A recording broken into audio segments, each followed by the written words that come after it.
Hello and welcome to episode 63 of the Arena Regulars podcast. I'm Zach. And I'm Jeff. And we're your source for weekly drunken Magic the Gathering arena content. Yep, basically we're just regular dudes drinking some irregular beers and talking about Magic the Gathering, in particular, things that relate to the online client MTG Arena. Yes, and it's a pregame party, buddy. Yeah, Woo! got to shotgun some beers and I don't know, do a keg stand. I guess maybe that's Way the ahead actual of you. that's the actual party. At a pregame, you just usually get way too drunk and pass out on the couch. That's what. Especially if you're doing keg stands, maybe that's what you're doing it wrong, man. that's the my pre-games that go way too hard. Anyway, this is our pre-game party for the Neon Dynasty Kamigawa set coming out in a couple days, actually. So I'm getting quite excited. Oof. Can't wait to talk about it. Yeah, we're recording on Tuesday, so on Thursday, when you're listening to this, it'll be out. Yeah, it will. But first, each week we both bring a beer, we drink Jeff's, then drink mine, rate them on a scale of bronze to mythic, and choose the best for last. So with that, Jeff, what is on tap? All right. So I'm going to have to explain why I chose this one. It's pretty complicated, but it's called Neon Haze. All right. So this is a hazy IPA from Amsterdam Brewing. Can is purple with neon lights on it. And it's 5.7% alcohol. And I picked it, get this, because the set is called Neon Dynasty. And this is called Neon Haze. You see they share the word neon. They share a theme.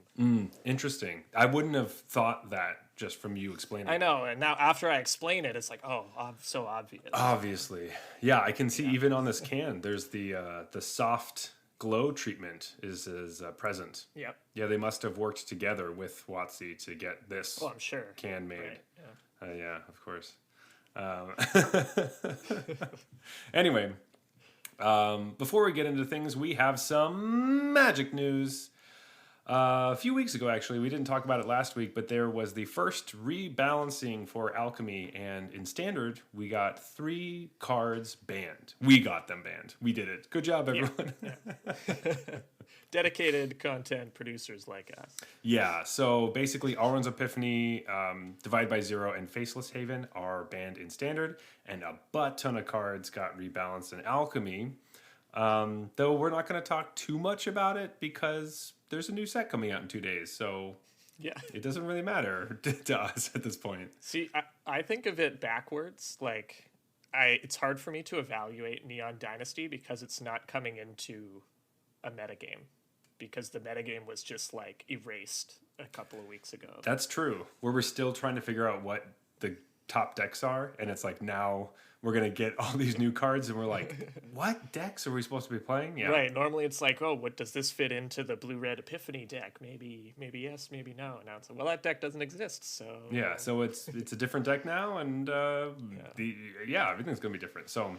I think it's cool. Maybe some of the like tribal components or synergy components will actually have a shot at cracking the metagame now because it's kind of a blank slate. Classic Jeff trying to get some tribal components into tier 1 decks.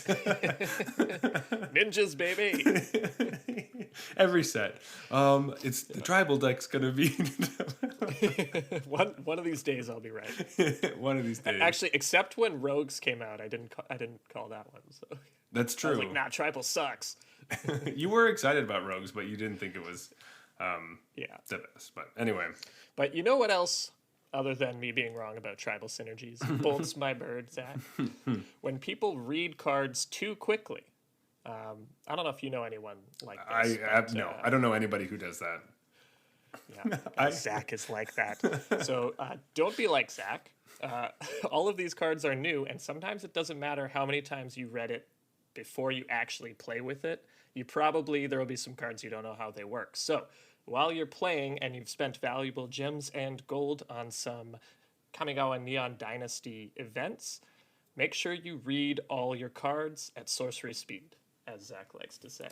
Yeah, don't make the thing I did last set with the Blood Fountain, where it asks you to return 2 creatures from your graveyard, and I thought it was just one, and specifically picked just one creature. Just read your cards. The thing that always gets me is what happens at instant speed and what happens at sorcery speed. Because I'll read a card and my brain will just assume, oh, you can only do that at sorcery speed. And then I'll realize after playing 6 games that, nope, could have done that anytime it was an instant. Should have just done that a different time. Just doesn't say that. I don't know why I thought it did. Always. All right. Let's get into things. I want to talk about some new cards because we've been talking about a lot of Kamigawa in the last month or so, but we have not been talking about new cards. So I'm excited. Yeah. The set, if you don't know, and I don't know how you wouldn't, but hey, who knows, is Kamigawa Neon Dynasty. We're coming into Kamigawa 1,200 years in the future from the last time we were there, which was about 18 years ago. And if you have any questions or you're interested in any of that past lore or those cards, listen to all the other episodes we did this month because we talked about them, and I'm not going to talk about them right now. I feel like we're learning how many, like, one real-time year is how many Magic years, you know, like the dog years thing. Okay, so it was 18 years ago, real life, 1,200 years in the game. Just, you know, do a quick division and figure out how many years pass in Kamigawa. Yeah, in Kamigawa years. I like that. All right, Jeff, you figure out what that is while we talk about some of the new mechanics that we're going to be seeing in Neon Dynasty. Before we get started, I just want to say I'm pretty excited about everything, about this entire set. This honestly seems like a set that was designed for you. It really does. Because everything's like, oh my God, I love doing that. I'm so glad they put a word for that, or they made a new word for that, or this is it's all about modifying creatures, as yeah. we'll see, you know, enhancing them with auras or artifacts and whatnot. Yes. They even, like, normally you don't, you know, gravitate towards planeswalkers that much. They even made one that's basically a combat trick, which of course you love. So. They made the planeswalker. It's in the color I like, doing things I like. So yeah, they're like, how do we get the Zach guy to buy into the planeswalker archetype? Yeah.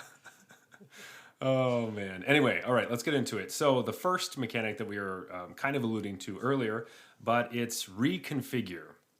So basically, reconfigure is when it's a card on an artifact, and all the reconfigure cards are artifact creatures that are also artifact equipments. So one of the examples we have for today is Rabbit Battery, which is a single red for a 1/1 artifact creature equipment rabbit, and it has haste. However, it also says equipped creature gets +1/+1 and has haste. Huh, interesting. That would make sense if equipments do that, but we haven't seen that on creatures really. So now it has this ability that says reconfigure for a single red, and basically it just attaches to a creature you control or unattaches from that creature, and you can do it at sorcery speed. And if it's equipped to something, then it is no longer a creature. Right. Now, this is a little trickier than it looks, and I think it's actually a really powerful mechanic. But for example, I can attach Rabbit Battery to my creature, I can attack my opponent, and then I can unattach it and have Rabbit Battery back as an unblocked or untapped blocker. Because when you attack with a creature, the equipment attached to it doesn't tap. Mm-hmm. So I think the ability to unattach is really strong. Yeah. Especially when it makes it into a creature. And I didn't see this in the little video they put. They didn't really talk about this, but it was a question I had the whole time. I assume it works in the way you think it does. But like if this is equipped to something and that thing dies, I assume this becomes a creature. I also assume that, so... Because I feel like the other way doesn't make any sense. If it's just an unattached equipment. Yeah, I don't think so. And you would have to spend an extra red to make it a creature again. I don't think that's true. Right. It will just kind of fall off, similar to Bestow from the first time we went to Theros, where it will kind of like fall off and become a creature. That's what I was thinking, yeah. Because it says while attached, this isn't a creature. So obviously if the thing dies, it's not attached. Yeah. And the fact that you can actually unattach an equipment is big because you can't do that. Normally, Commander players will know anyone who has like a, not like any equipment that has Shroud on it and you don't have any other creature to put the Shroud equipment on and you can't target your commander or something, you'll know that it's really frustrating and you want to unattach your equipment, but you couldn't. Well, now you can. though we don't have anything like that in this set. I am happy that they made the Energizer Bunny. That's cool. With this little rabbit battery. I mean, yeah, I guess that's the joke, right? Yeah. Also, I'm pretty sure this card is insane. This card is really cool because what do you want your like 1/1 haster for turn 1 to turn into later? Just making your other creatures better. Yeah. You know? If there's like a red aggro deck, this will be in it. 4. For sure. 4. Yeah, right. This will be your starting point for red aggro decks, just 4 of these. Exactly. Which you know, I was looking at some of these most predominantly this ability is in red. So I was looking at some of these and they were like, "Ooh, maybe I should be playing some red cuz these are getting me really excited." And I like when they make 1-drops that are good not just because they're like, "Oh, it's a 3-power 1-drop with haste" or something. Like obviously that's going to be good. But I like when it's not just all about their stats that makes them good. Which is also good to note. Reconfigure most of the time gives the stats of the creature that it normally is and the keyword it has. However, that's not always the case. So make sure you are checking which ones do what. Because with this one and some other ones, it does go like, oh, okay, this is whatever, the one with haste, or it's like a 3/2 with whatever, with trample, and it'll do the same thing for your equipped creature.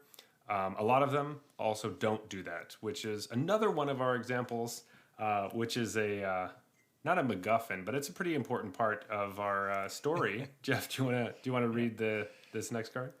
Sure, yeah. So if you don't know what this is, you better go back and listen to last week's episode. This is the Reality Chip.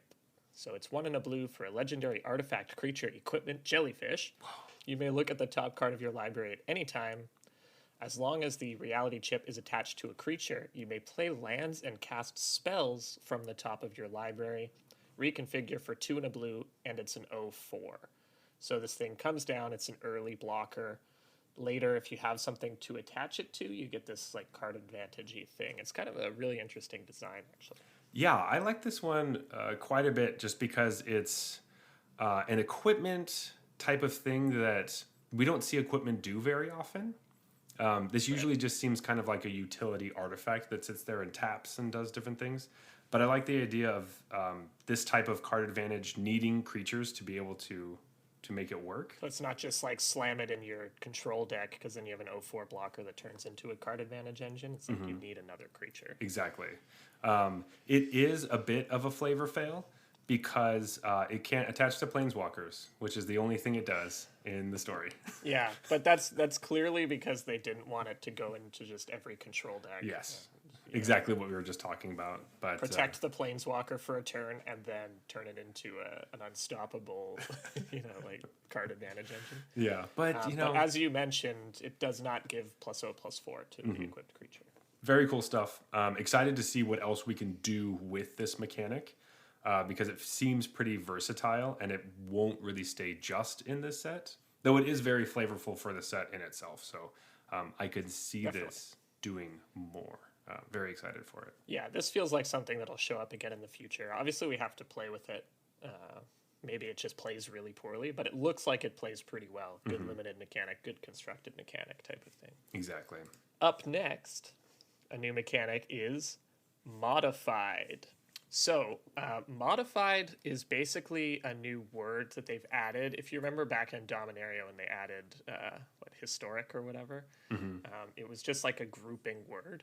Modified is like that. So modified means any creature that is equipped, aura has an aura on it, or has a +1 or any counter, I guess. Usually it's going to be a +1/+1 counter, but it could be any.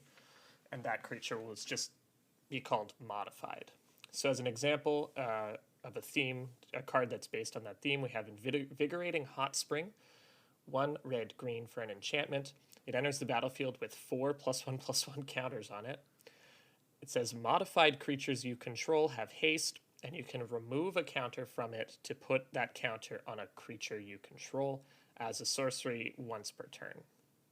So I think this is supposed to be kind of like the Fires of Yavimaya type deal. Yeah. Like modern incarnation of that. But yeah, it cares about modified creatures, and it tells you modified has counters. auras or equipment, and obviously it modifies the creatures itself. I really like this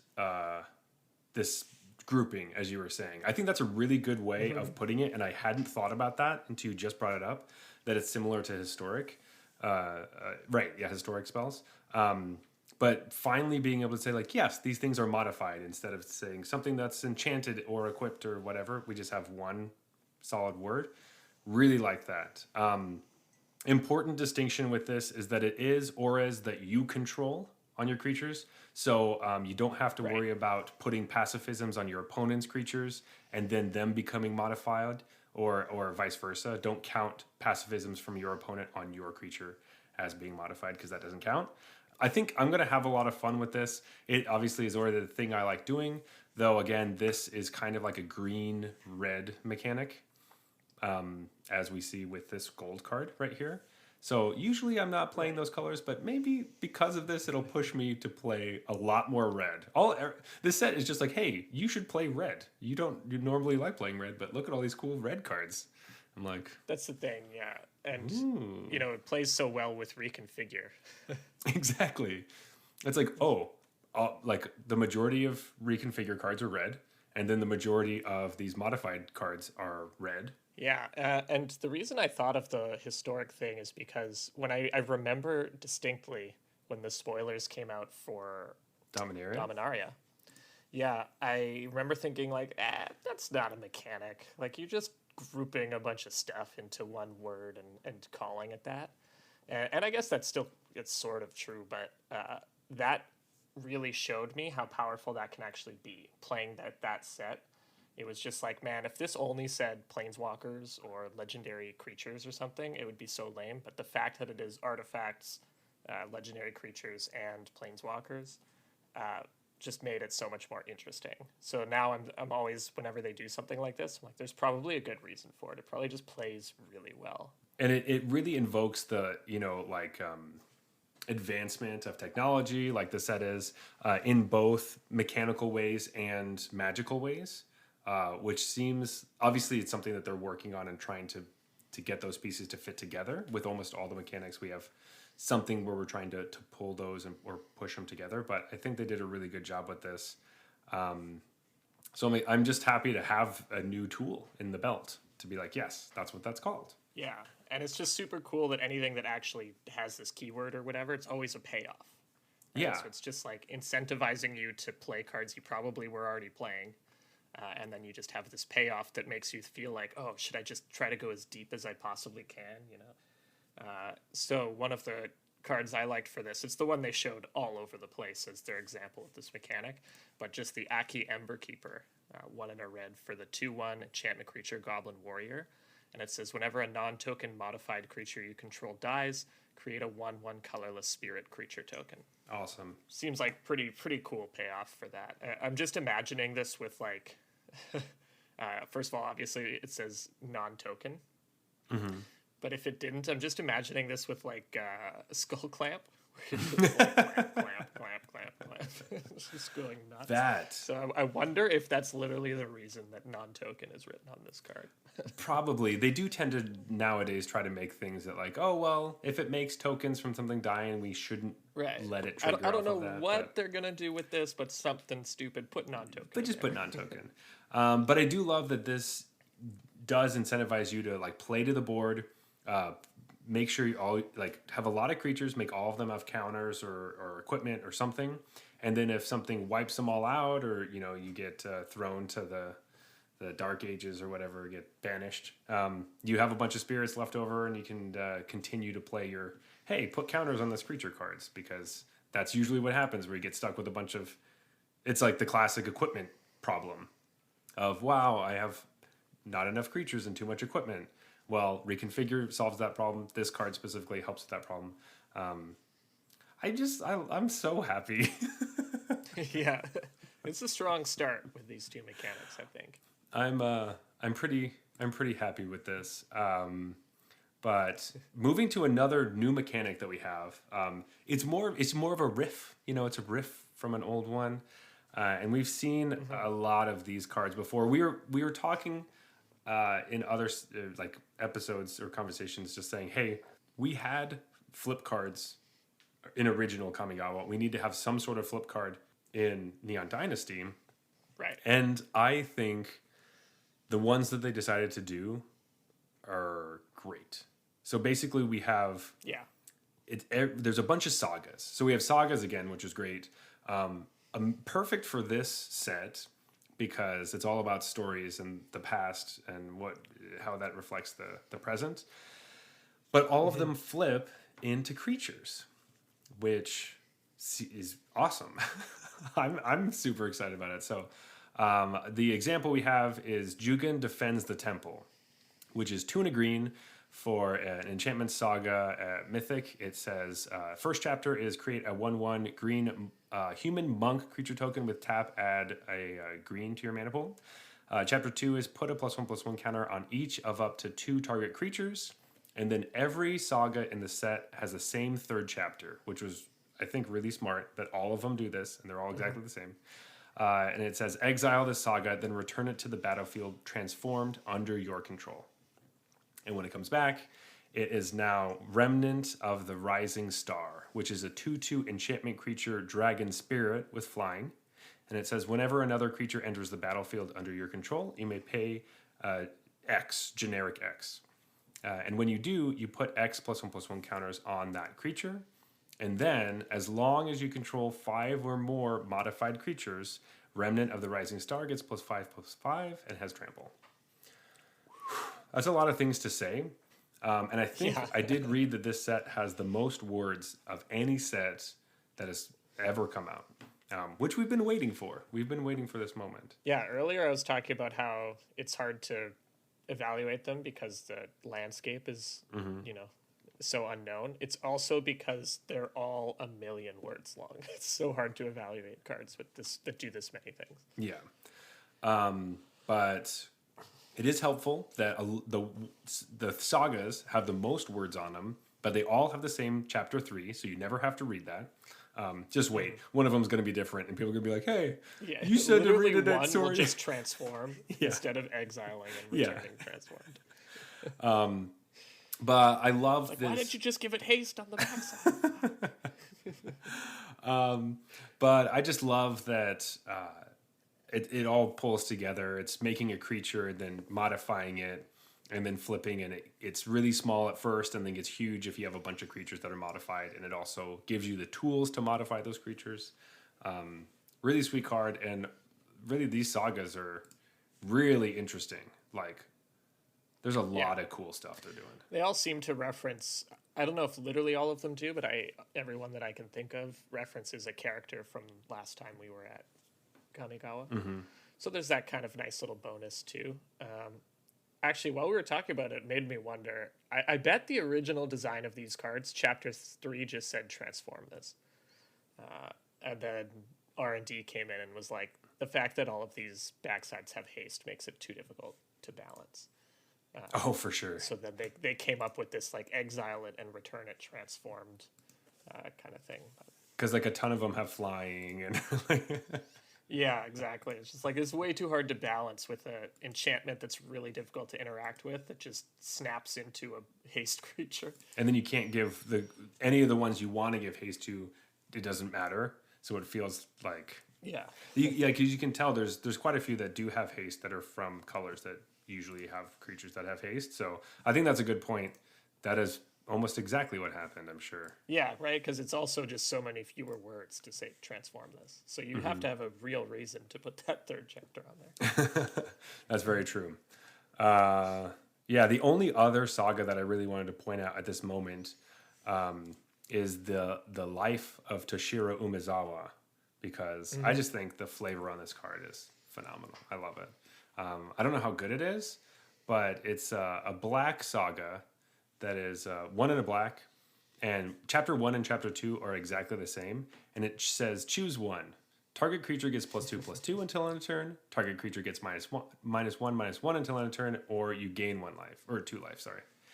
So reminds me of something. Yeah, it reminds me of Jite we might have seen in the past. So I just liked that. But... Yeah, I liked seeing that, and then it kind of turns into a memory of Toshiro, which is a samurai that's a weird spell, like instants and sorceries matter in black. That is like it's a 2/3 that taps, and you have to pay a life to add a black, and you can only spend that mana on instants and sorceries. But it's again that weird Toshiro has this magic power that cares about instants and sorceries, but he's also a samurai that they don't tend to care about those. Yeah, exactly. I'm with you. I have no idea how good this card is. I assume it's pretty good in limited, at least. Yes. But yeah, the flavor is just spot on with that one. So just nice. I'm just like beaming. We've just spent this whole time talking about Kamigawa and getting so pumped for it that this feels almost less than like a pregame episode and more of a like just elated. Like maybe I just did drugs and I just feel awesome because I don't know what it is. I just feel so happy right now. Maybe it's the Neon Haze. That's what's doing it. It's just like, hey, this is going to be the best. I am so excited for this. I'm going to play so much Magic. I think it's a few things. Like, I think them releasing the whole story before the set even releases gets you hyped for it instead of like a chapter here and there for a month or two after the set releases. Because now like preview cards would come out. I'm like, hey, it's Nashi. I know who that is. Yeah. The story. And that's really cool. So that's a big change. Also, I think this set is just very cool. So it just seems really cool. You know, every card that comes out, you're like, oh, nice. That's interesting at the very least. And I don't know if this set is really powerful or medium powerful. I have a hard time imagining that it's weak, but I can't see that either. In the grand scheme of things, it's just so hard to tell because all the cards are very unique designs, and that was something that happened in original Kamigawa too.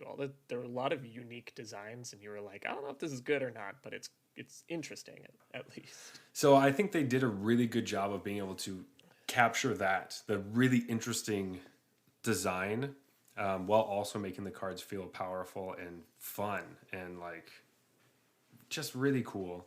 I'm not eating my words. I'm going to love this set. It's going to be my favorite. I think there's something to like for everyone too. I was looking through it. I'm like, if you're an aggro player, if you're a control player, if you're somebody who likes, I don't know, auras or something stupid like that, like, there's stuff for everyone. Yeah.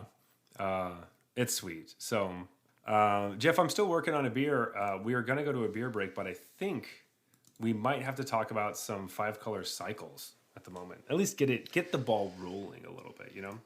Yeah, I mean, we just talked about Jugan, so maybe going right into the dragons makes sense here. So that kind of makes sense. Jugan, the rising star, was the green dragon last time. So Jugan defends the temple, turns into remnant of the rising star.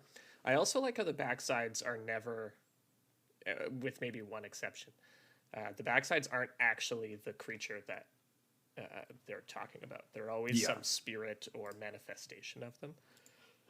That was a good way to do it too. Yeah, or it's literally like a fan or some tapestry or like something. It's just like, or it's just like the feeling of them. I don't know. It's really cool. But as we are pivoting over to some of the legendary dragons, I think we just should talk about the green one because I don't know how many people are actually talking about this one. Just because we're pivoting from Jugan, you know, right? So, Jeff. Yeah, makes sense to me. Do you want to read that dragon? Do you have it in front of you? I do. So this is Kura, the Boundless Sky. It's 3 green for a 4/4 flying death touch legendary dragon spirit. When it dies, you choose one of the following. Search your library for up to 3 land cards, reveal them, put them into your hand, and shuffle. Or create an XX green spirit creature token where X is the number of lands you control. Cool? Cool. Now, it's worth noting, because this is one of the things they've been bouncing around on. Stop speaking about consistency and, like, being confusing. Mm-hmm. The spirit you make doesn't grow if you play lands. As opposed to... So it's like, however many lands you have when this dies, that's the spirit you get. Whereas something like Renin 7 makes a token that will get bigger as you play lands. So that does... It makes it, like... not as powerful, but also like confusing, which is right. Which is fine. I guess like on Arena, it doesn't feel that weird because it does it for you, and the arts will be different every time, so you know that that's a Kura spirit and not the plant thing. But yeah, I mean, I'm happy that all these dragons have 2 different die abilities because it opens, like before, where the dragons only did one thing when they died. They felt a little bit more closed off, where you're kind of doing that one thing, and now it feels like there's more possibilities for them to go in more decks, because you could be choosing. You could either play a deck where you want one or the other, depending on the situation, or a deck where you always want one or always want the other. So I do like that. And this one feels like, yeah, exactly. Like this will always be you're interested in which one you choose based on the situation, it feels like. But I think with big, powerful creatures, I really like them putting death triggers on them. Because they've gotten into this issue of, oh, it's a strong creature but if you just kill it, it does nothing, so you can't play it. So they give them ETBs, but then they're just way too good, because it's like, even if I kill it, I already got screwed. Whereas this is like, all right, I have this big creature, I have some insurance policy if they're able to deal with it, but there are ways around that, like exiling effects and stuff like that. So it's not just, well, they resolved Kura, and because it's an ETB trigger, I'm way behind and I probably lose, because now I have to kill a 4/4 and deal with whatever advantage they got. You now, as the opponent, have some sort of option. Well, what's worse for me, them creating this XX or just leaving them with a 4/4 flying death touch? I don't know. Yeah. So I really like them moving towards death triggers on these big baddies. I agree. Even though this one is, of course, calling back to the other dragons, which had death triggers. But I think continuing that is probably a good idea, especially because we have Vanishing Verse in Standard. That if these become good, playing white-black seems to go up pretty high.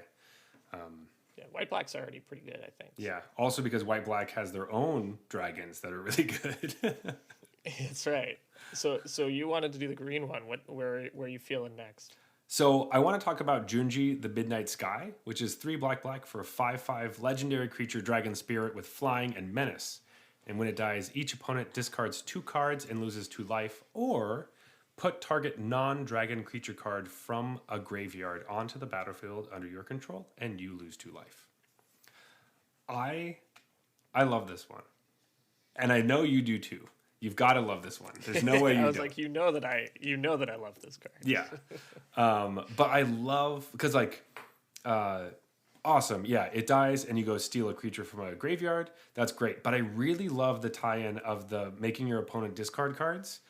Because if you're doing this multiple times, you can get the big creatures out of their hand into the yard and things like that. So also being, putting the nice little, making your opponent's discard, not yourself, right, as a way of not making it too busted. Though it would be probably better if it let you discard cards. But anyway, I think this one seems so fun especially.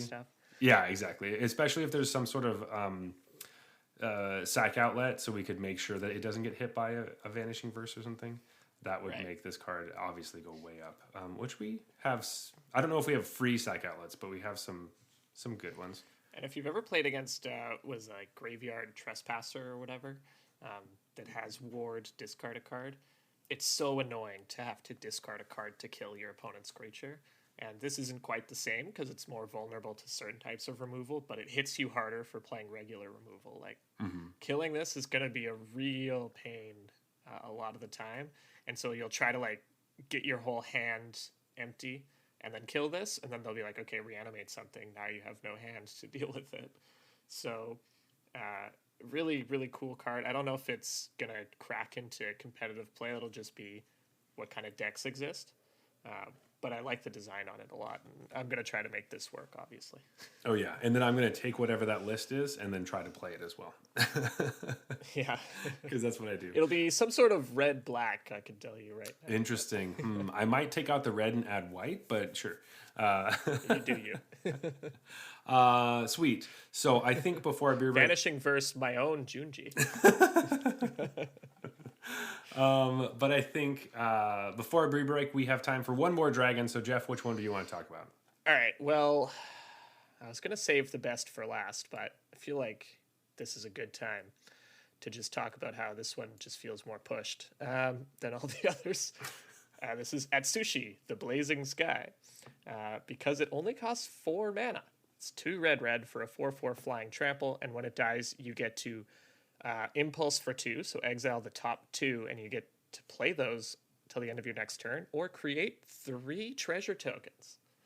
Holy cow, if you ever played against Goldspan Dragon, you know how busted it is to have a dragon that dies into treasure tokens. And this is also has the option to Reckless Impulse or whatever. This card seems awesome. It seems sweet. I like you were saying before, I like Atsushi. It's a fun name. Yeah. Because it does seem like you're out for dinner. I haven't been at sushi in a very long time because of, all the things. But yeah, this card seems sweet. And I think it could be deceivingly good because we've seen so many 4 mana 4/4 red dragons that maybe it will sneak up on some people. But no. Maybe in alchemy, like the Tyrant or whatever is better, so maybe it doesn't see much play. I don't know. I don't know which one's better, but I feel like in standard, this will be there. Yeah, I think this one is better than the other options you have in standard, and it plays amazing with Goldspan because then you're like, oh, sick! Now I have 6 mana because you killed my thing. 1/2 punch.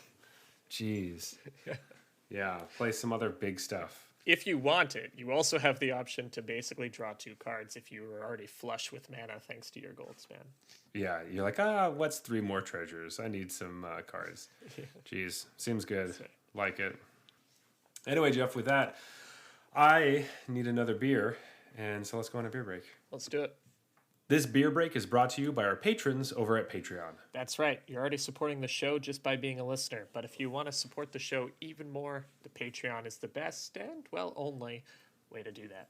Yeah, and when you become a patron, you get an exclusive invite to our after party, which is a mini episode recorded immediately after this one, where we ramble on about whatever. I don't know. We'll figure it out. Plus, you get to vote on who your favorite host is by either buying me a beer or buying me a beer. So go to patreon.com/arenaregulars to vote on your favorite host right now. Ooh. All right, so I brought a beer that we're going to be talking about this brewery a lot over the next couple weeks. So I will save more of the introductions for then. But this is Okame from Godspeed, which is like a Japanese-influenced brewery we have over here in Toronto. So that's part of the reason why we wanted to do it.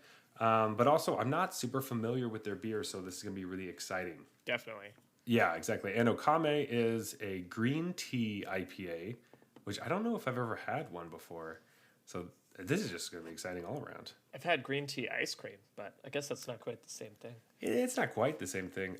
It is 6%, and it does come in these little cans. It's like I guess what beers used to be is the 355 milliliter cans. But, we had to get 2 for the episode, so... of course. If you hear a couple cracks while we're talking, that's just us, having the full beer, essentially. We're making sure the beer's full. Totally. But yeah, so anyway, cheers. I'm excited for this green tea IPA. Me too. And I know you said we'll talk a little more about Godspeed next week, but I just want to say that the head brewer, the guy who opened Godspeed, used to work. He was the head brewer at Judicial, which is my favorite brewery. Full stop. So when he opened a brewery in Toronto, I was like, man, that's going to be amazing. And then I just haven't really checked it out. So. Well, perfect. We're going to be checking it out over the next few weeks. But also what we're going to be checking out over the next few weeks are all these sweet cards for Kamigawa Neon Dynasty. And we have some returning mechanics we need to get to. And of course, the most important one, Jeff, I had to save this one for you because I knew that you would want to talk about it. Oh yeah. We have ninjutsu. So, some of us hypothesized that this would be a returning mechanic based on numerous clues, such as the spoiler of a card that had the mechanic on it. And yeah, no, it's just like the best mechanic from Kamigawa last time, and it's been brought back a few times in supplemental products. So here's its grand return to the main stage. So, as an example, an early front runner for one of my favorite cards in the set, Silver Fur Master. So this is blue and a black for a 2/2 with ninjutsu blue and a black. So ninjutsu means you can return an unblocked attacker you control to hand to put this card onto the battlefield from your hand tapped and attacking. So you psych them out. You attack with something harmless, they don't block it, and then bam, this guy comes in instead. It also has the abilities, ninjutsu abilities you activate cost 1 less to activate. And other ninja and rogue creatures you control get +1/+1. It's a ninja rogue lord. Yes. So we still get to play the rogues in our ninja deck that we wanted to play? I legitimately think this card is pretty good just in rogues. Like, I've been playing a rogues deck in standard for fun, and, you know, just playing the 1/1 flyer and then hitting with this at a key moment to buff your whole team is just awesome. And, like, because then you just have double lords in that deck, almost. I guess, yeah, you do, Right. because the other one is just for rogues. Yeah, it qualifies. Makes Merfolk Wind Robber quite a bit better, you know? Having that. Right. It's the card that you always want to cut from the deck, but now, because we have ninjutsu for real, a little bit happier about it. And you already have the unblockable one, but that one has a good saboteur ability already, so it's like, I don't know. So it's... Which one do I want? Yeah, that makes for a really interesting gameplay, I think. This card seems sweet. As I'm going to say with literally everything. I also do think they do a pretty good job of, like, so ninjutsu abilities cost 1 less generic to activate, but its actual ninjutsu doesn't have any generic, so they don't string together like a crazy thing. You can't just string, exactly. This isn't like a Burning Tree Emissary deal where you just you just flick in 3 of these for free. So that is nice, just as a fairness scale, I guess, but it feels good because, you know, the other way they could have done it is also just making its ninjutsu more, knowing that you could have multiples and they could discount each other. But I think it's much better just being like, you know what, we'll just make a good card, and then it helps you play some of the other more fringe ones because you're like, well, you know, they could get better and easier to play. So I am really excited for the reconfigure stuff and, you know, my normal shenanigans. But this is the deck that when it comes together, I'm going to play the shit out of this deck. Oh, for sure. I hope Ninjas is good. At least tier 2. I hope it's like Rogues, but people don't hate it irrationally just because it mills. You know, it's like take 2 of just a blue-black tempo creature-based, you know, aggro control deck. But it doesn't mill people because they just really hated the mill aspect of Rogues before. Yeah, that's such a weird... Anyway, we've talked way too much about that deck, but... Get over it, guys. Milling is whatever. So I am excited. So this time around, we get ninjas in more colors, which is fun. So we get one white one, and there's obviously a bunch of blue and black ones, but we have some green ninjas, which is pretty sweet. I didn't think we get some green ninjas. The one I wanted to highlight specifically is, a famous artist, you might say. So it's Kappatek Wrecker, which is 1 and a green for a 1/3 turtle ninja. Turtle ninja. I wonder if he likes... Is it a mutant? And how old is it approximately? It looks like he does like pizza, so, you know, we might be getting there. But anyway, so it has ninjutsu 1 and a green, and when it enters the battlefield, it has a death touch counter on it. So not only is it a ninja, but it's a modified ninja. Modified mutant, maybe, you know, we're close. And whenever it deals combat damage to a player, you can remove the death counter from it. The death touch counter from it. And when you do, you can exile target artifact or enchantment that player controls. There is another card that has a similar thing where it enters with a certain keyword counter. I think it's a menace counter. Yeah. Which I think is... No, well, the reason I want to talk about this card is because it's a Ninja Turtle, like a Teenage Mutant Ninja Turtle. Obviously, as we just. Oh, that's what you were getting. Yeah, at. sorry. I forget which one this is that has the swords. But This is Leonardo, the blue one. Okay. He's the leader. He's the most important one. For the shouldn't they have done the green one? Is there a green one? No, there's not a green. It's not a green one because the green mask would be the same color as their skin. So then Right, that makes sense. Yeah. This is why I don't design children's shows. Teenage Mutant Ninja Turtles. Leonardo's the blue one. Donatello's the purple one. Michelangelo's the orange one, and Raphael is the red one. Get it in your brain. Anyway, besides that, the death touch counter thing is really interesting because if you need to play this on turn 2, you play it as just like a 1/3 death touch that no one wants to block because it has death touch and they don't want to trade with a 1/3. You can either blow up one of their things or ninjutsu in something else and then play it again and have this continued combat thing. Also, something that happens with ninjutsu is that you tend to, you'll like obviously have to return your creatures back to your hand, but this one's fun because it does have the sub game of I can attack with it, lose the death touch counter, and then on the next thing, get it in somehow, return to my hand, play it again, and continue this loop of trying to like. I like that they give more ways of having a creature have an ability that you want to bring it back to your hand to restart it. That's not an enters the battlefield effect. Definitely, and the Menace one is the one I saw first, and I had the same thought. Like that's really cool design, and it's the same with the Death Touch. The other cool thing about it is it's interesting both ways. Mm-hmm. So like you're saying, you use this, they don't want to block it, you ninjutsu it back to your hand, and then you can play it again later. But also, if you ninjutsu this in, if you want to use the Saboteur ability, you have to remove its ability, its evasion, essentially. Mm-hmm. Like you have to take away Menace or Death Touch, which means it'll be harder to ninjutsu it back.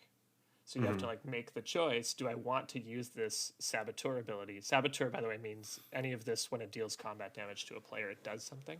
It's like, what's better, having a 1/3 Death Touch that I can use to ninjutsu stuff in later, or get my value now of destroying the artifact or enchantment, but be left with kind of a dorky 1/3. Yeah. You know? Which So I think it's really interesting that they chose in particular things that make it harder to block as their like ability counters. Mm-hmm. And ability counters aren't a thing that we see a ton of in the set, but having very specific key points where it fits in. And this one seems nice because it overlaps with the modified mechanic. Yeah.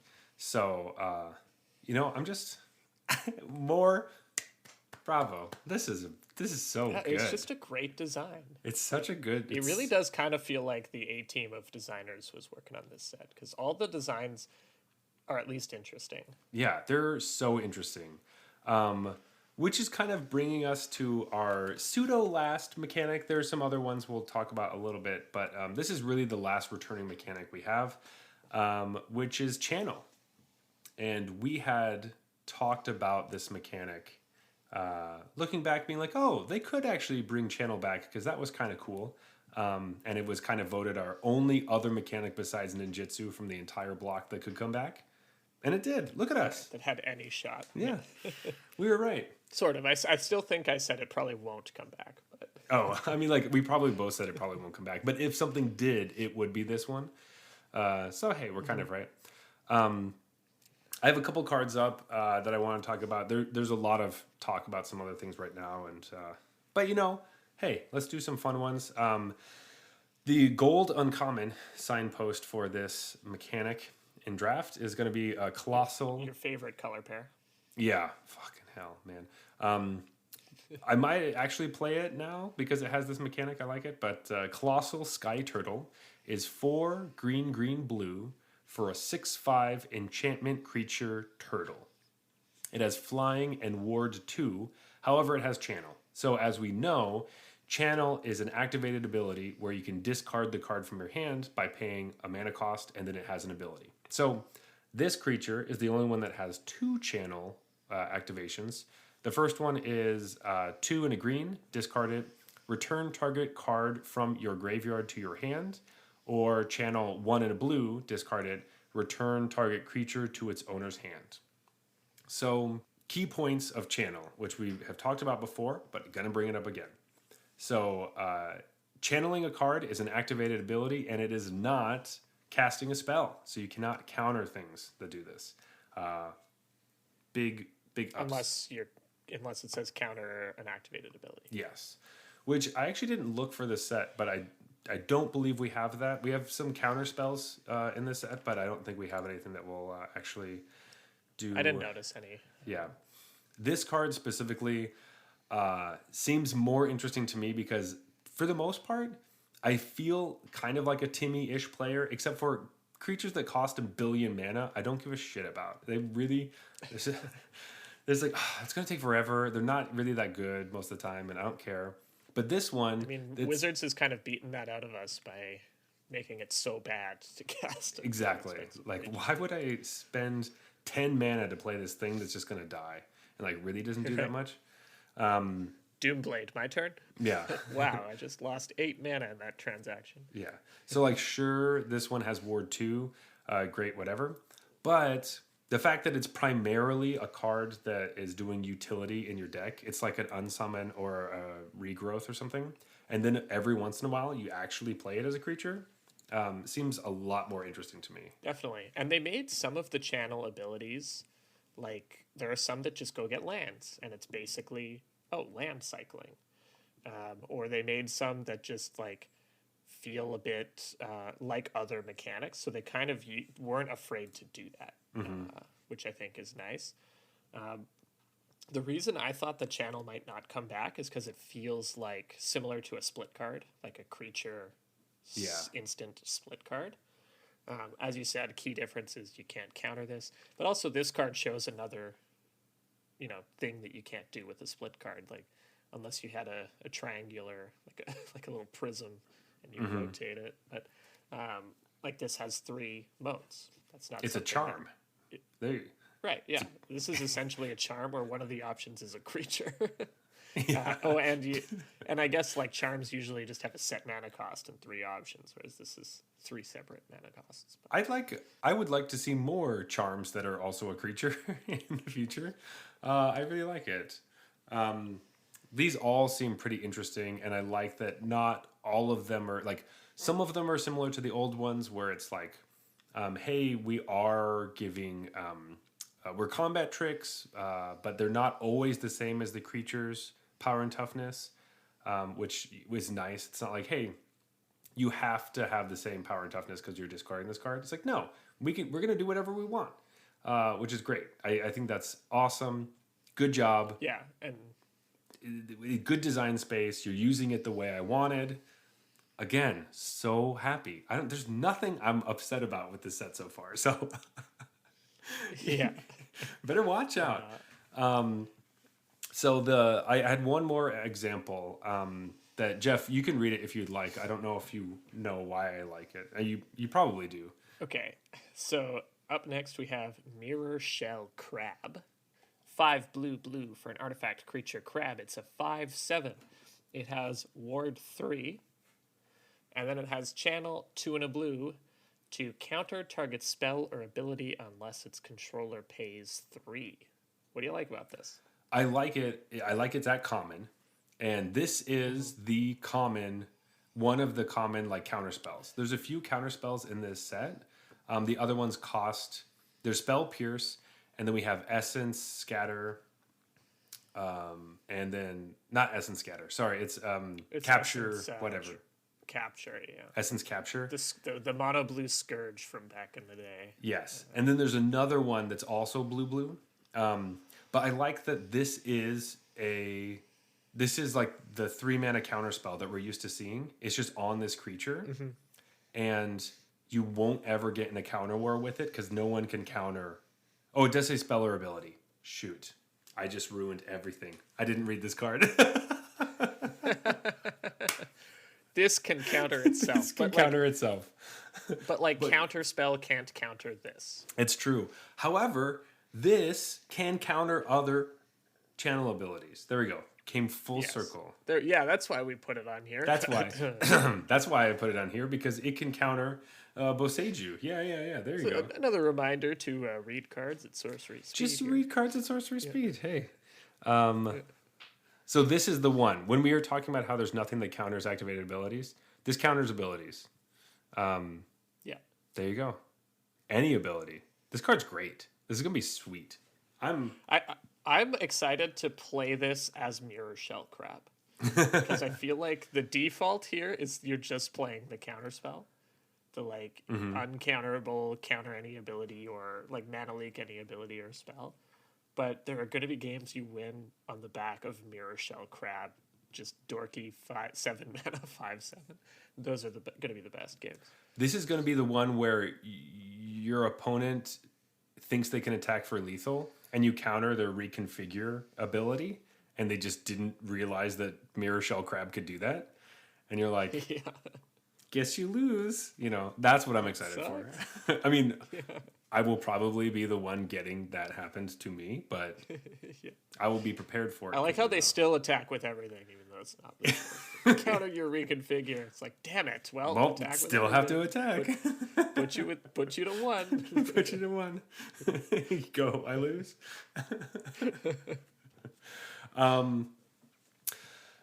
So those are the main mechanics, but I did want to bring up, Jeff, we do have a nice,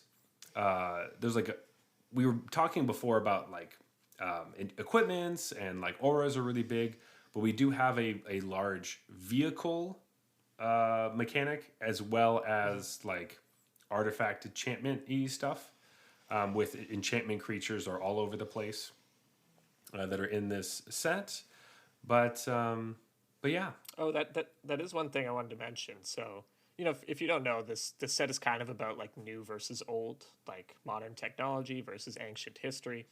And they did that with modern technology being represented in artifacts and ancient history being represented by enchantments. So it's like the yin and the yang there, and that's why there's so many artifacts and enchantments. And channel actually only appears on artifacts, enchantments, and lands. So it will not appear on anything that is just a creature that doesn't have one of those subtypes, just as another way to like represent that power, I guess, which I think was really cool the way they did it.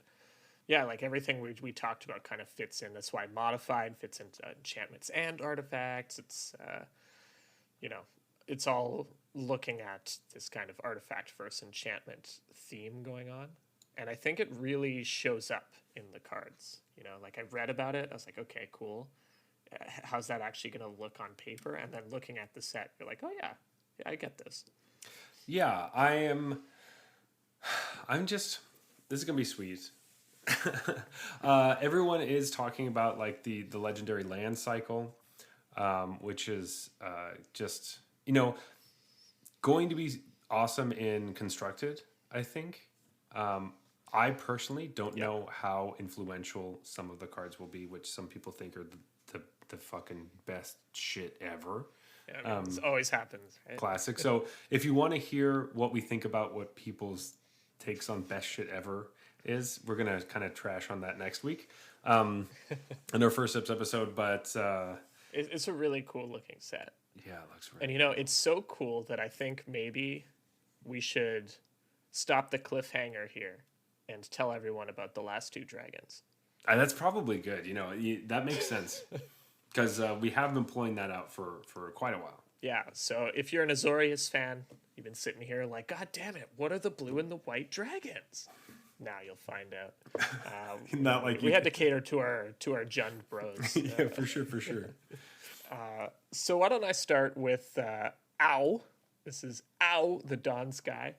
It's 3 white for a 5/4 flying vigilance, and the 2 options when it dies are look at the top 7 cards of your library, put any number of non-land permanents with total mana value 4 or less from among them onto the battlefield, and the rest on the bottom in a random order. Or you put 2 +1/+1 counters on each permanent you control that's a creature or vehicle. So we had to wait for Zach to explain the vehicle sub-theme to read this one. This one's... Yeah, this one seems whatever. I think it seems sweet. It's sweet, for sure. I will probably not cast this card unless I'm lucky enough to open it and limited. So I will not cast this card. I'll definitely try something with this because I already have a copy of it, so you know. But I like that. So are you going to try literally every card in the set then? Yeah. Yes. If that's the bar, well, I have a copy. Well, I have a copy. I might as well try it. My deck is just like one of every card from the set, rainbow. Singleton. Block Singleton. Anyway, no, this card, I'm just imagining some weird scenario. It continues to go back to this weird commander deck I built, which was Gideon rides vehicles, basically. And so I remember this card goes into that deck because you just play it and everything gets wiped and then all your vehicles get stronger. Dude, I lost to that deck in Standard all the time. Just Heart of Kieran, Gideon Ally of Zendikar, whooping my ass. Yeah, mine was just, you know, the bullshit cheap vehicles that I had from Draft Chaff, you know, like it wasn't good. But anyway, so I don't think this card fits into mono white because it costs 5 mana. And it seems sweet, but you're right. I think that it probably won't do too much. Unless you're doing some sort of weird thing in black-white. I think that you might be able to play it then. But I like the idea that they have, where they've done this a few times. Like, it's just really powerful to look at the top 7 and put, 4 mana of stuff onto the battlefield. But this is like a 5-drop, and it's asking you to have really cheap stuff. Right? And I like that that tension that they're building into a lot of these designs recently, where it's like this is clearly designed to be the top end of a low to the ground deck. Yeah. With a lot of like permanents, obviously, so generally creatures. It is nice because it says, hey, if they wrath the board, you get, 2 or 1 thing off the top 7. Right. Or if they spot removal one it, 4-drop or 2 2-drops. Yeah, but if they spot removal it, it pumps your whole team. So it's kind of saying, And hey, obviously 4 is the right number. Otherwise, you could chain into another one of these and like. of course. Yeah. So that is kind of an interesting thing, saying, hey, which for your opponent, hey, I'm going to play this dragon. Which removal spell do you need to use on this at this point? What will be best for them? So I think it's pretty interesting that they get to choose that. But as a player, it doesn't make me as excited because it feels a little bit up in the air. I don't have the agency. But I think playing against it would be really interesting. So I feel like what's just going to end up happening is the old like end step, kill your owl, and then untap and wrath, because once either of these options has happened, wrath wipes all of that advantage. That's away. true. Either way. But if it's on the battlefield, it is near impossible to try to wrath, because you don't really, like you said, you don't really get anywhere. Because with 7, they're going to hit the full 4 mana worth of stuff nearly every time. And whatever combination that they need. So, maybe it's just to go get the Wandering Emperor, and then is it only creatures? There you go. Does it Nope. to say permanents? Yeah. Permanents. So you can get the Wandering Emperor, and then wrathing wouldn't stop you from having a sweet Emperor. Also, like the addition of non-land. Otherwise, it's like I throw 4 lands into play and 2 creatures. Oh, white would be fine with that, but I don't know how excited. At that point, if they can play their 5 mana card, they're like, do I really need more lands? Yeah, I don't know how much better that actually makes the card, but it's just Probably like not, the designer being like, no, don't do that. Yeah, don't do that. Don't do that. All right, let's talk about the last dragon.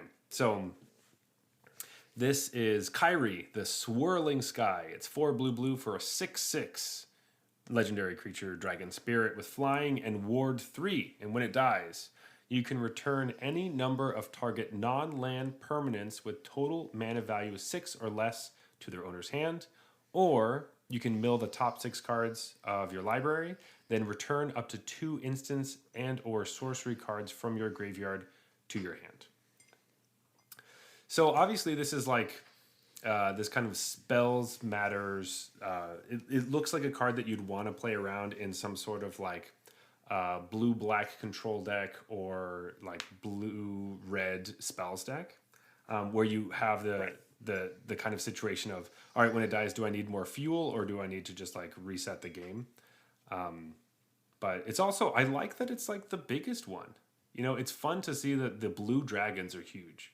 We've seen that for a couple sets where it's like, this one's... Yeah, with like Imarith or whatever. Yeah, this one's beefy. And the green one, because this reminds me of Imarith a little bit. It does. It's like a big flyer with ward that generates card advantage. Yeah. Yeah, I mean, this one is clearly some sort of control finisher, like you were saying. You know, deck that's mostly spells. It just feels like we have better control finishers available right now. Like, am I going to play this instead of Hullbreaker Horror? I don't know. No.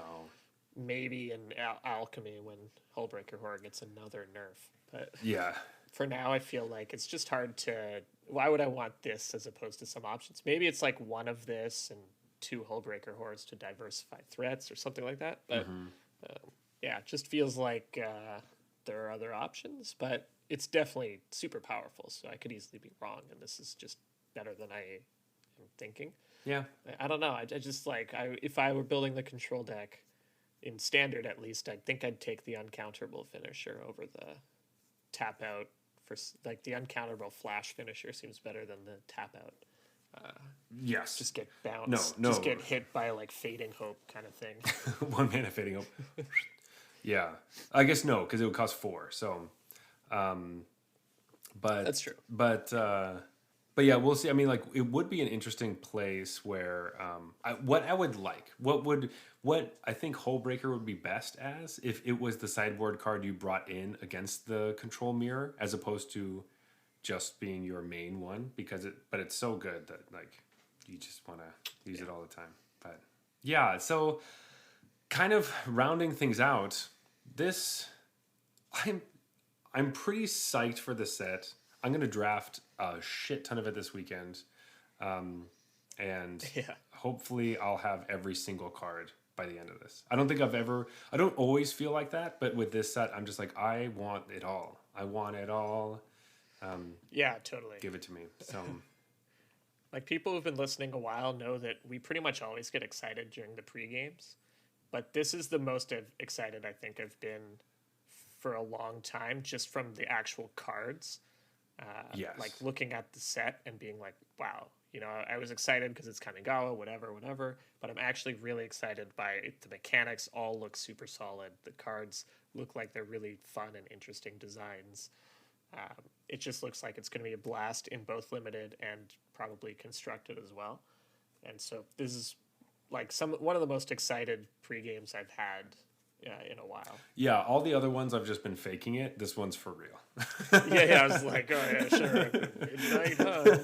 Yeah. Oh yes, it looks cool. no, I just like obviously do Magic sets are cool exactly. and exciting, but this one feels a little extra, little extra oomph. Little extra oomph, and it's been a long time coming. So at this moment, they have not lost me. You know, like. Kamigawa's really big feat, and they needed to make sure they did it right. And I think I speak for almost everyone in the community that's like, this is it. This is what I was worried about it when you said the future stuff, and I was like, I don't know, but I trust you. And I know, right? Holy shit, is this so cool? It's hard to find anything that's like I can point to and be like, I don't know about this, because everything's just that sounds amazing. It all looks really good. And if they could forever and ever, please do the preview season or everything like they did with this last one. That it has been the best experience. A year from today, a year ago when we did Call Time, I was so exhausted because we had preview start a month before the set pre-released that it was like, man, I don't care. This has been perfect. I love it. I'm so happy. All right, Jeff, should we go to last call? Yeah, I think that's a perfect place to go to last call here. All right, Zach, are you ready for the grand reveal? The supreme champion of these two particular beers that we happen to bring. Yes, I'm ready. Okay. On the count of 3. From 3. Yeah, here we go. 1, 2, Three. 3. Akame. Akame.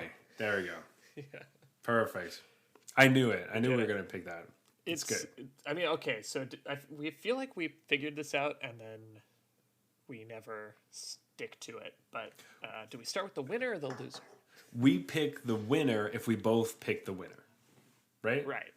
We start There with is a winner. Yes, if there's a winner, we start with it. So, we're going to start rating our beers for this evening, but as always, we need to go through our rating system. So, hey, we rate beers on the tiers in Arena.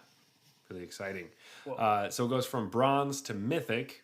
And just as a disclaimer, this has nothing to do with what tier you are in at this moment and what tier you are aspiring to get into.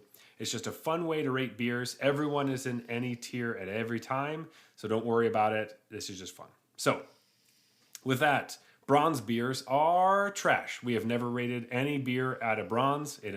Those are the beers that we can't even bring to the podcast because we hate them that much. Yeah, plus then it wouldn't be like an honest bronze. I'm still waiting for the time when we buy a new beer and we just get our first honest to God bronze. Up next is silver. These are, you should think of macro brews. They're basically, they're fine, but they have nothing special, It's nothing interesting going on. Yeah, they're good for a silver series and, camping. That's about it. Gold beers are fine. I won't really think about drinking them again, but it was a good beer, I can kind of add it to the list, but, don't need to have it. Yeah, platinum is the next step up. It's solid, and you would drink it again, but you're not going to go out of your way to hunt it down. Diamond is exceptional. These are beers that you will recommend to your friends. You'll bring them to parties, you really like them, and you talk about them often. And then Mythic, these are the absolute best. You'd go out of your way to get these. You'd recommend these to just about anyone who would listen. They're so inspiring, they might even convince you to start a beer podcast, Oh, look at that. Very high praises.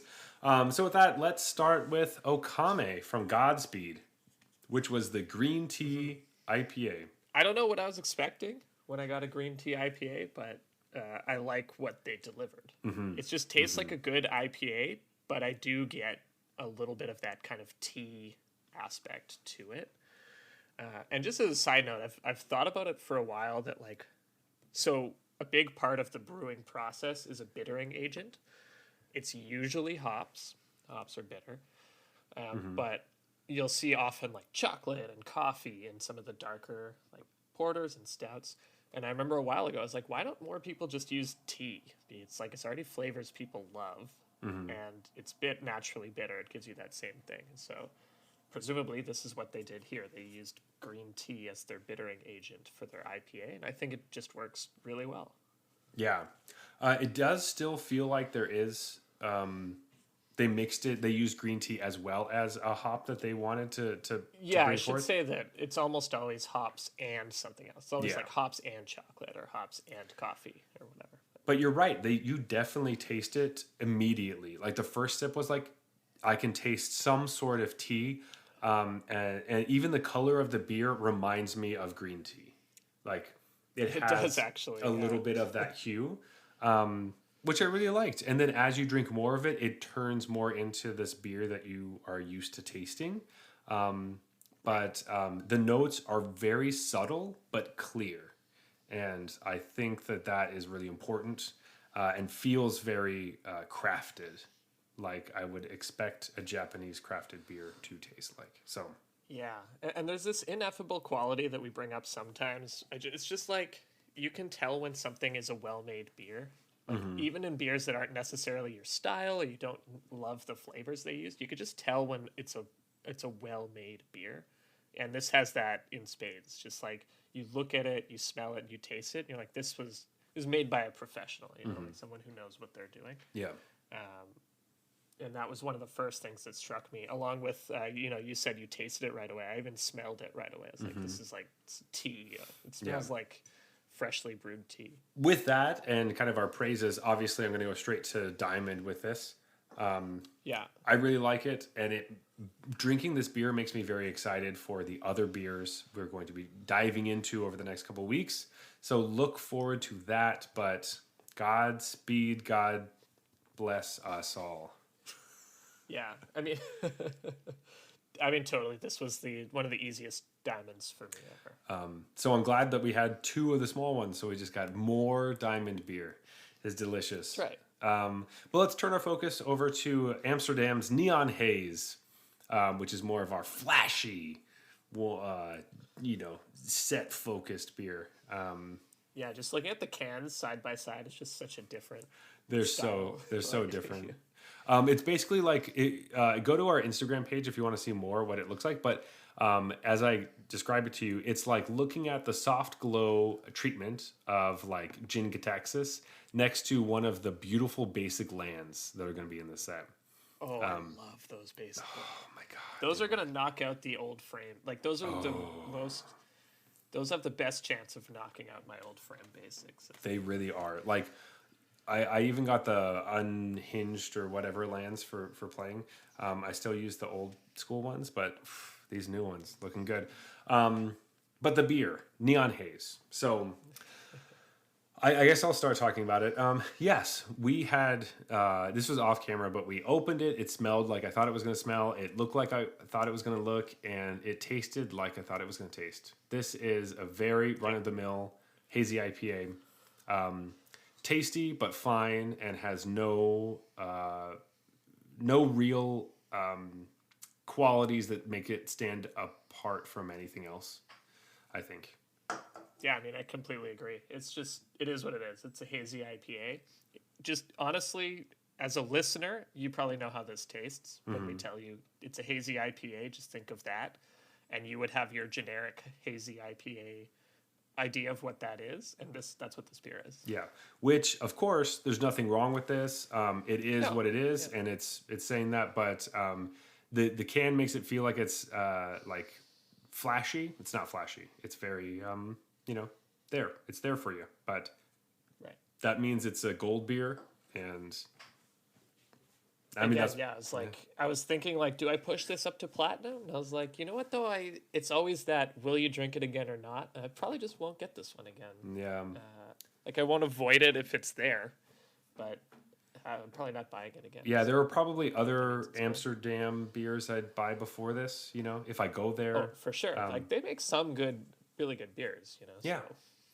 So, and I like their stuff, and their space is nice, but hey, this one doesn't blow me away, and it is very strong contrast between our other IPA. So yeah, some diamonds, some golds. That's what we got for this evening.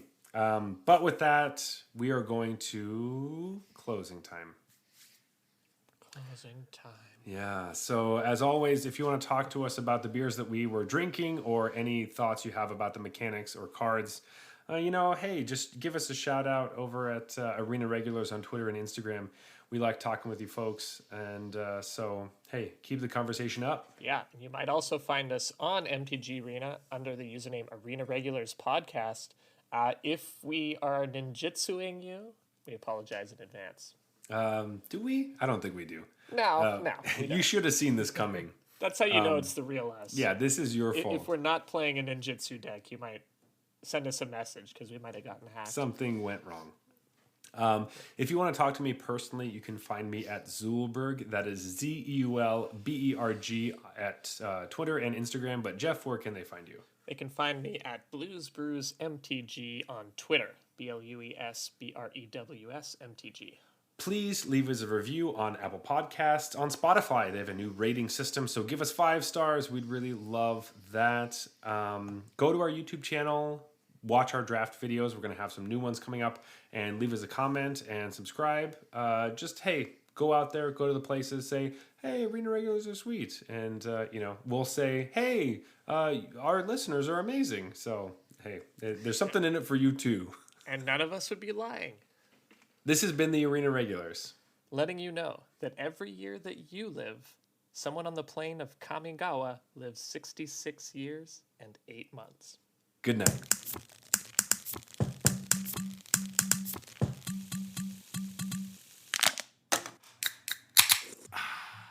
All right, that's fine.